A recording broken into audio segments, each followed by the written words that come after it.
Good afternoon, Legacy. I'm Mark Simone, the operating principal. I'm sitting here with Bob Flynn, our affiliated partner with First Pitch Title, backed by In-House Title. And first of all, I guess before we get into the meat of it, just want to wish everybody a nice Christmas and Hanukkah holiday or whatever else you're celebrating. And I know we're coming here at the end of the year, end of 2022, and we're really excited to be bringing some good things to help power your businesses in 2023. But I asked Bob here to join us because there has been some issues going on in the market specific to Baltimore City that has created some additional hurdles for us as agents.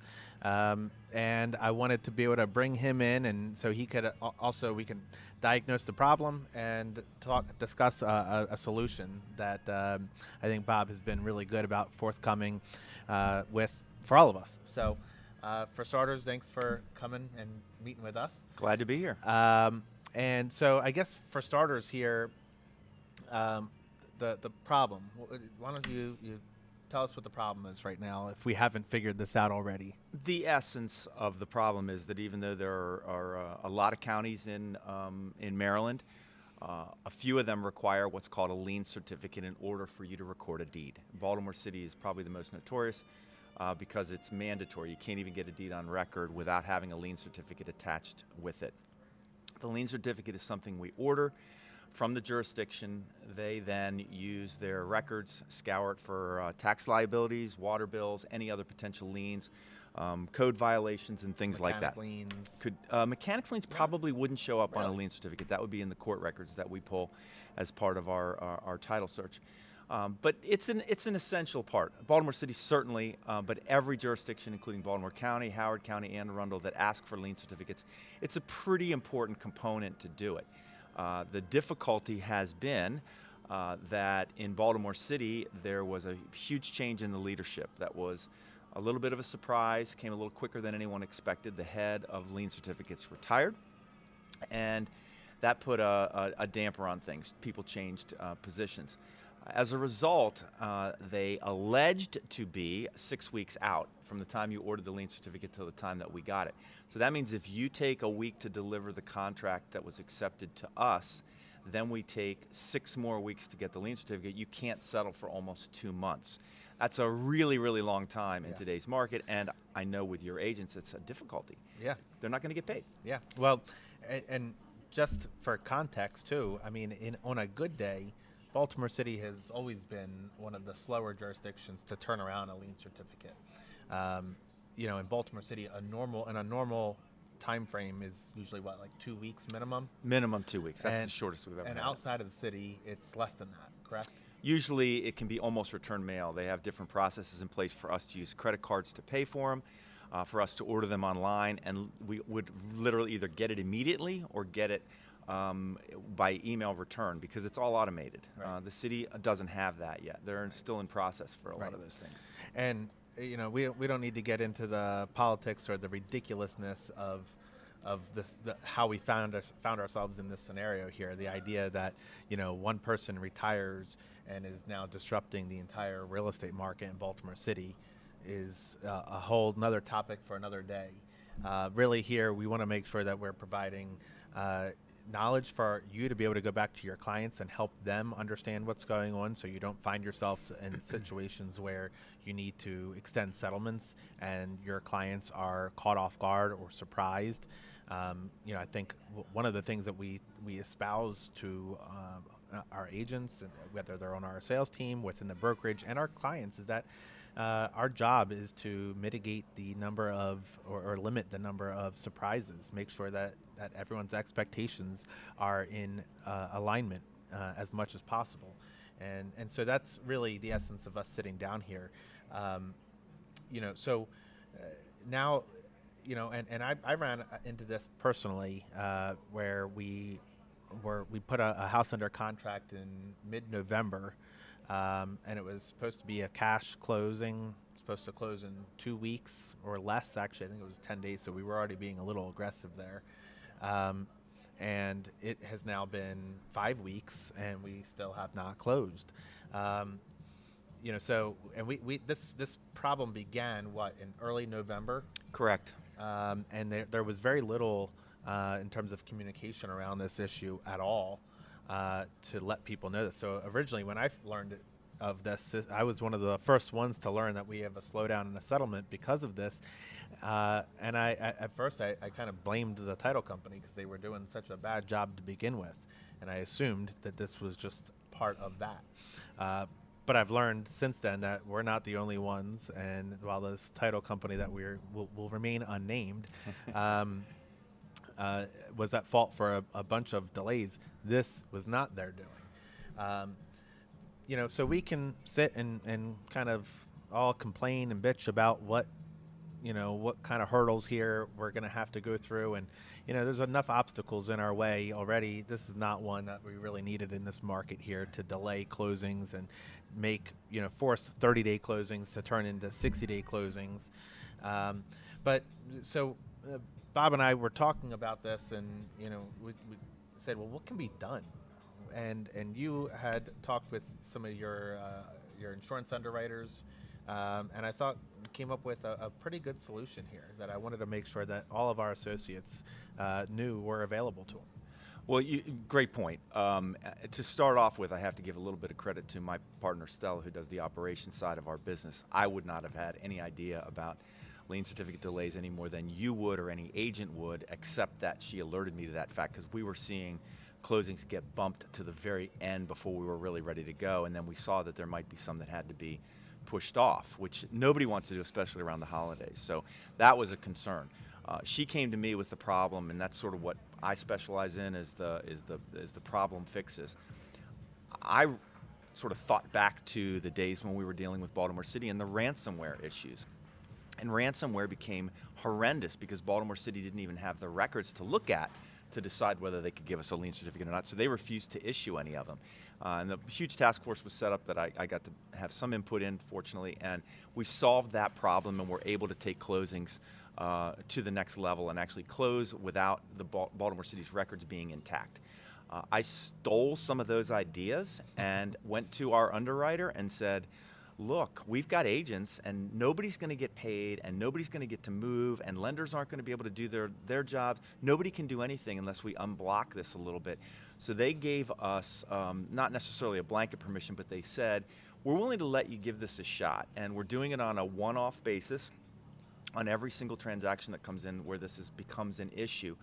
And we're making sure that the buyers know what we're doing. We're making sure that the sellers are in agreement with it. We're holding an escrow if it's deemed necessary based upon the potential for taxes to be due or violations that might have come up. And we're just trying to protect everybody.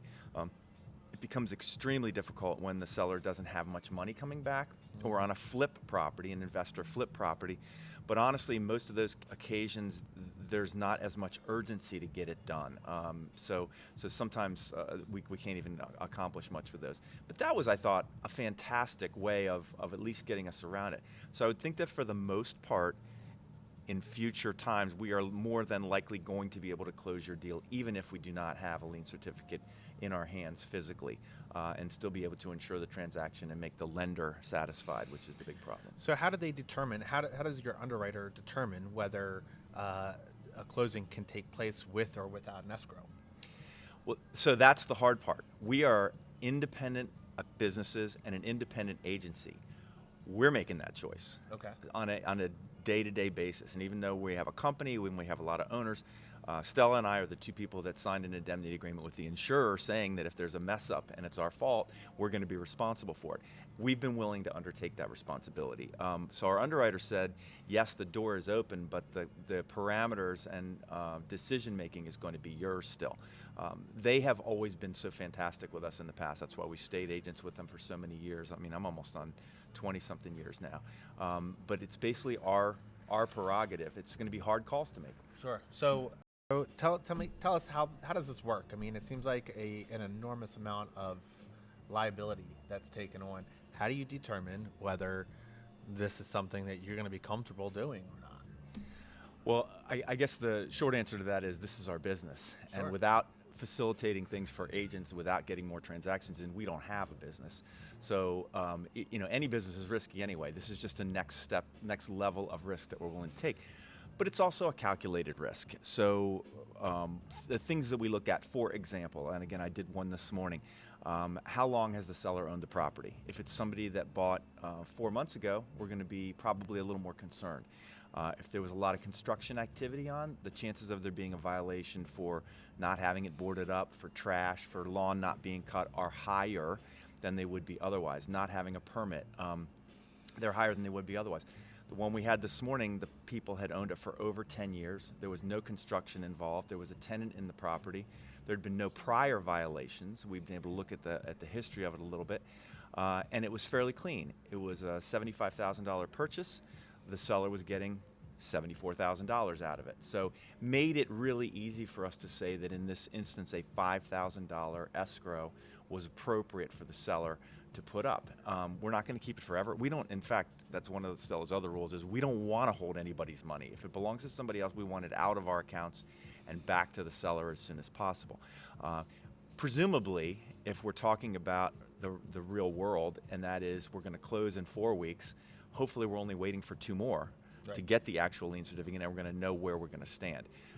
We do have an indemnity agreement that the seller signs. The buyer will sign it also, but not indemnifying us. The seller indemnifies our companies, the buyer, for any kind of lien certificate items that might be outstanding, saying that they'll take care of it. The only great thing, I shouldn't say that. One of the many great things about being an attorney is that when you have a bad situation and you have to go to court, it's a little bit easier to get there. So I can actually take our company and file suit on behalf of it as a plaintiff against the seller if that had to happen. I hope it never does, and I don't want it to. Again, most people that we deal with are straight up honest, and as long as they know in advance that there's a risk, then they're okay with it usually. It's the surprises that create the problems. Sure. So on a flip, for example, you might be less likely to give yourselves that kind of take on that liability then. Again, we're going to look at every single one individually. If it's a builder that we know, reputation. For example, someone you've worked with for a long time, and you say, "I vouch for these people. They're straight up. They're good people." And I've worked sign with an indemnity agreement. I'm not making you sign anything. Not for this. Okay. But that's why we have to do it as one-off. We can't do it as a blanket policy for this kind of stuff because of the level of liability and because of the difficulty. No, it's significant. It's significant. So, is that really like the main takeaway here, or is there any other options here that can help us? Because I think we had talked about another option that seemed pretty interesting. There is, and it's an option in a lot of ways because first pitch title is essentially a part of your whole entire brokerage. So the success of the title company should be part of what every agent hopefully is thinking about on a daily basis. But so part of that is going to be knowing the timeline. So you may have a settlement 4 weeks after an accepted offer comes in, but usually the listing goes live and there's at least a week and sometimes more of a gap. It's growing right now. Sometimes more of a gap between when the listing goes live and when the settlement's going to happen. If we started being able to order the lien certificate on the day that the listing goes live, right when it goes into the MLS, that gives us a little bit of a head start. All we have to do is ask the seller to pay $55 for the lien certificate that we will go ahead and order. What we love about that is it gives us the opportunity to tell the buyer, hey, we're prepared to handle your closing. We're already ahead of everybody else as far as getting the lien certificate is concerned. Hopefully that makes them interested in keeping it all in the group, so to speak. If they don't, probably not the end of the world anyway. We can still try to work with the agents, the listing agent, to make sure that they can get what they need in order to go forward. But for a relatively small expense that's being borne by the seller, $55 isn't that much. We're not going to charge anything for our work and for ordering it or anything like that. For anybody that is concerned, that is not a RESPA violation. We're doing that in order to try to convince the buyer to give us business in the future. So it's something that's part of our marketing expense. Sure. We just want the cost of the $55 to be paid for by the seller. Yeah, I mean, this is huge. I mean, essentially, first of all, these lien certificates, they are good for 60 days, right? It depends on the jurisdiction, In but Baltimore generally. City. In Baltimore City, it is 60 days. And that's where this is the issue here. So if a lien certificate is good for 60 days, but it takes 60 days to get, you know, essentially you are covering your bases now for really a period of 3 to 4 months. So, you know, the sticky part here is, you know, you might think, well, if I order a lien certificate now and it expires in 60 days, what if the house isn't under contract?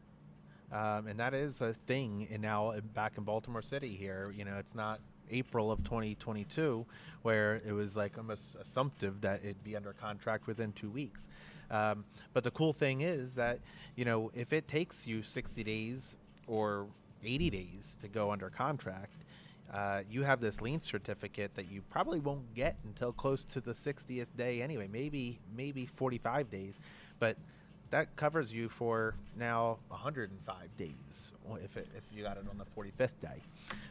So it really does cover a lot of the bases here, and it can give, I think, another level of service for your clients to say, hey, we're actually being proactive. We're thinking about you. We're thinking about the end in mind here. And the very simple fact that for a nominal fee of $55 to be able to say to a seller, you now have the ability to close when you receive an offer in 30 to 45 days is huge. Well, and to sort of jump on that bandstand, what's even better about it is if we have a fresh lien certificate that's expired, the only thing we can't do is record the deed, but we at least know what the city's already pulled up. Correct. And you know, I think the funniest irony of the whole thing is that we have to get those lien certificates in order to record the deed, but the city doesn't bind themselves to that. So if they find other stuff later, right, you're still stuck with it anyway. And unfortunately, in the many years that we've been doing this, every once in a while, something comes up and the seller has to still come out of pocket, even though it wasn't on the lien certificate. So. Yeah. So, you know, bottom line, I think, you know, we've identified a problem here that's affecting a lot of our agents and our clients. And I think we've come up with a great solution here. To me, I think if I'm a listing agent, which I am many times over in Baltimore City, the thing that I'm going to be doing is talking with my clients now about ordering this lien certificate, doing just that, ordering it through First Pitch, letting them get the lien cert in hand as quickly as they can, and then to also be able to let potential buyers know, or buyer agents know, that, hey, look, you know, First Pitch ordered the lien certificate. It's not in right now, but you know, it's expected because we ordered it on this date. We expect it on this date. So if we work through them, we can get to the closing table in a much faster manner. Well, and if you think about it, what a great advertising technique that is anyway. Your seller is actually thinking ahead and is ready to go, whereas not all the other properties are going to be like that. Right. The biggest thing we're seeing right now is, okay, sure, we can extend settlement for a little bit, but is the loan going to be available at the same rate? Yeah, rate locks. Rate locks are expiring, and they're not pulling them back in without paying some money for it. So it just makes you look that much better. If you can throw in the MLS, seller has already ordered the lien certificate and is going to be ready to go as soon as it's available, or something like that. And we'll be happy to help frame the language as well. I'll work with Doug on that. Yeah, it's mind-boggling that we even have to have this conversation, but such is government, dealing with government agencies, and you know, our thing here is, you know, let's not focus really too much on the problem. Let's focus on the solution, and I think we've done just that. So, Bob, I appreciate you kind of thinking outside the box and bringing some solutions to us to help us close some deals and make our clients happy. Happy to do it. That's what we're here for. All right. Happy New Year. You too. Oh, the high